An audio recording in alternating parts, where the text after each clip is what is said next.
Hello and welcome to the two-man power trip of wrestling. I'm your host, JP John Paz, of course, the one-man power trip that runs the two-man power trip.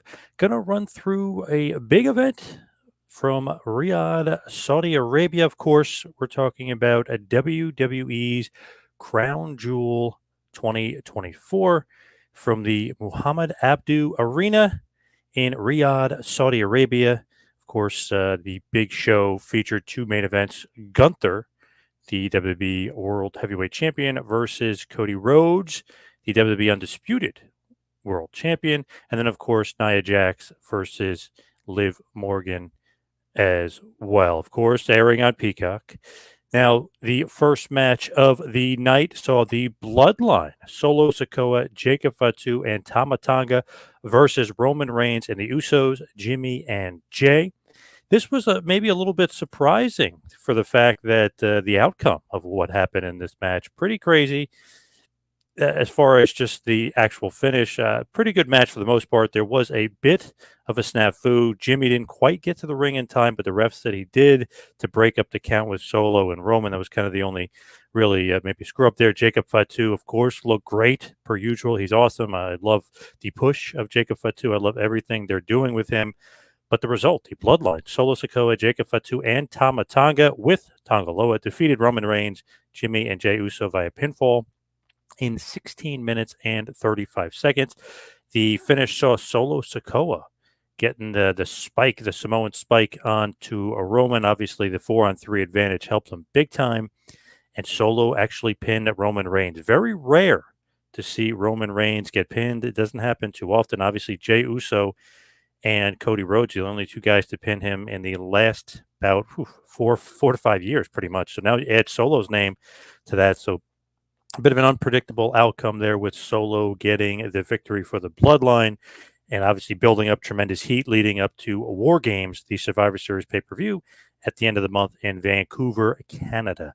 When you're looking at this and that's going on, obviously Roman's upset. Sami Zayn then comes out as the 4-on-3 continues. Sami Zayn teases that he's going to join Solo, which they teased on Monday Night Raw as well.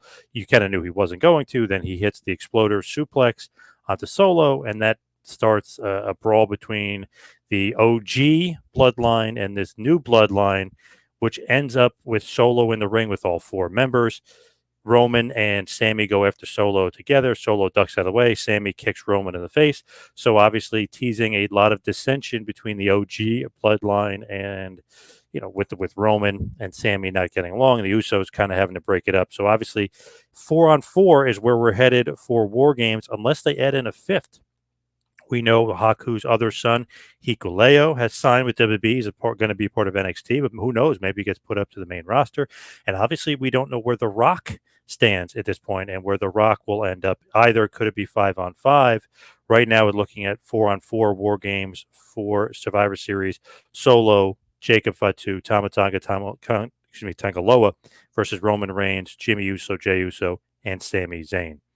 The next match up, Bianca Belair and Jade Cargill versus Damage Control, Kairi Sane and Io Sky versus Metaphor, Lash Legend and Jakara Jackson, and versus Chelsea Green and Piper Niven. This was a fatal four-way for the WWE World's Women Tag Team Championship. Bianca Belair and Jade Cargill get the win in 12 minutes, defeating Damage Control, Metaphor, and Chelsea Green and Piper Niven. They got the win via Doomsday device that Bianca nailed on Piper Niven for the victory. So obviously, maybe predictably so, Bianca Belair and Jade Cargill retain the Women's WWE World Tag Team Championship.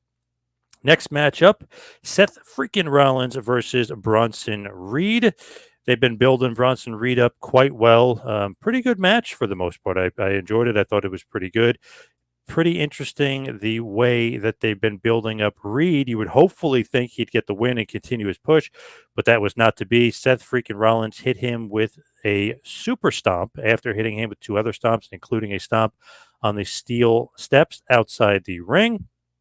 And Seth freaking Rollins beats Bronson Reed in 12 minutes and 20 seconds. Pretty good match for the most part. Reed pops up afterwards like a monster and just stares down a shocked Seth Rollins. So hopefully they continue the push of Bronson Reed somehow. But that loss obviously was a big blip on the radar. And obviously now Seth Rollins is headed towards a possible WWE World Title shot against Gunther, as tomorrow night on Raw, Rollins versus Priest versus Dominic Mysterio versus Sheamus in a fatal four-way to determine the next number one contender for the World Heavyweight Championship that is owned by Gunther.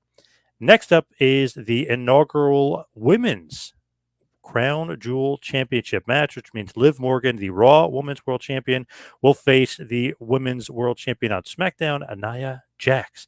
A lot of teasing of Tiffany Stratton in this match, a lot of teasing her cashing in her Money in the Bank briefcase. She basically said she could cash it in on either one of those two, and she didn't really talk about which one she was going to, but obviously her friendship with Nia Jax makes it a little bit more interesting on who she'll cash it in on.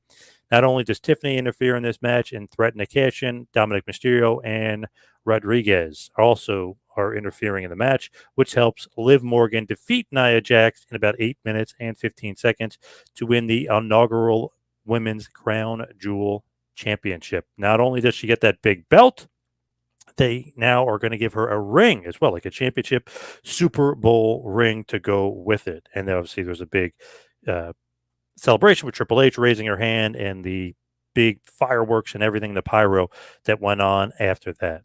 Next up, we had Kevin Owens versus Randy Orton in a grudge match, which never gets started as Owens attacked Randy Orton before the bell started. Obviously, the crowd not happy about that as Randy Orton was super over, and they sung his theme song throughout his whole entrance, and pretty crazy because it's not that great of a song, but pretty crazy that these foreign crowds love singing it. So, kudos to Orton for being that over, and kudos to his song for being that over, even though, quite honestly, it's not really that great of a song. But they brawl all over the place. They brawl over the arena. Orton eventually is laid out on a table. Owens goes flying off the balcony and onto Orton through a bunch of tables. And the match is then thrown out as both men were unable to continue. So obviously Owens versus Orton will continue probably Survivor Series or maybe even before then. But that is obviously a huge match and with huge title implications, obviously with Cody Rhodes World Championship kind of looming large there, but the match gets thrown out. We do not see Owens versus Orton on the pay-per-view. It seemed much more of a storyline development. Maybe that could have been done on a SmackDown instead, but they did it on the pay-per-view here, and it just gets thrown out with Owens kind of getting the one-upsmanship there on Randy Orton. Next up is a triple threat match for the WWE United States Championship. LA Knight defeats Andrade and Carmelo Hayes in about 9 minutes and 10 seconds to retain his United States Championship. Pretty good finish here as he nails the BFT on both guys and ends up pinning Carmelo Hayes. Pretty good match, though, for the most part. I did enjoy it. LA Knight is still your United States Championship. Maybe a bit predictable there, but really, not too bad for the most part. Grega, hello, Grega. Hello, Grega John. Hello. David Rush. Hello, David. Thoughts on Ricky Steamboat? That's a random one. I absolutely love Ricky the Dragon Steamboat, one of the all-time greats, one of the greatest workers of all time, one of the greatest baby faces of all time. Mike is saying, so now they fed Gunther to Cody, and Cody will continue to underwhelm. Interesting comment there from Mike. As we mentioned, the main event, of course, which was a singles match for the inaugural WWE Crown Jewel Championship. Cody Rhodes, who obviously was SmackDown's undisputed WWE World Champion, versus Gunther, Raw's World Heavyweight Championship. Cody Rhodes defeated Gunther in 23 minutes, a little bit of a Bret Hart-esque finish there to end it. He turned the sleeper into a pinning combination, and Cody gets to win, like I said, in 23 minutes. Maybe match of the night. Very, very good match. Gunther always kind of puts on great matches. Cody does as well. Really enjoyed that match. It was kind of almost a ho-hum pay-per-view. Nothing too crazy, nothing too spectacular, but I really did enjoy the final two matches, and obviously the first match with Roman taking the pinfall loss to Solo was pretty shocking, and will obviously build up a lot of heat for the Bloodline and Solo Sikoa heading into WWE War Games. Have to mention as well the people in Saudi Arabia, the prince or whatever the guy is. He came into the ring with Triple H. They gave Cody Rhodes his Crown Jewel Championship. The pyro went off. Then after that, they drove over in the carts to WWE Experience, where they had some more pyro and stuff going off, and they put both belts, the Liv Morgan inaugural Women's Crown Jewel Championship, in one vault. They put Cody Rhodes in another, and they gave them both the Super Bowl rings, and they gave them both the Crown Jewel Championships. And they're saying that the belts themselves will stay in Saudi Arabia, part of the WWE Experience, which looks like a pretty cool, crazy, albeit crazy, little venue that they have over there in Saudi Arabia. But not really anything really crazy as far as the pay-per-view stands out, just Solo pinning Roman, and obviously Cody and Gunther having a damn good match. One thing I want to mention as well, Goldberg announced in an interview that 2025 will be his final match and a retirement match, and it will happen in WWE in 2025. So not only is John Cena retiring in 2025 in WWE, we have Goldberg as well.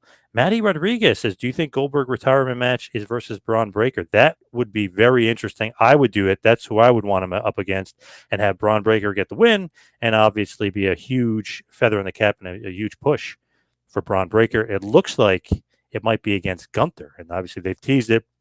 Goldberg has teased that as well, but I see either Braun Breaker or Gunther as the two opponents, and I would see Goldberg losing to either one of those two. Good afternoon to the modern-day cowboy himself, Mitch Miller. So let's wrap this bad boy up and put a nail in the coffin here for Crown Jewel. We have the next pay-per-view, a WWE Survivor Series, November 30th, and that, of course, is in Vancouver, Canada, with War Games, OG Bloodline versus the Bloodline. Thank you, everybody, for tuning in. See you right back here next time. You can follow me on Twitter and Instagram at 2Man Power Trip. You can check out the website, patreon.com/TMPTempire, and go to TeePublic, tpublic.com/store/TMPT, and get a TMPT shirt, get a Hogan Era shirt, and get another surprise shirt of a project I am working on as well. So check that out. Thank you, everybody, for tuning in. See you right back here next time. Have a good one, folks.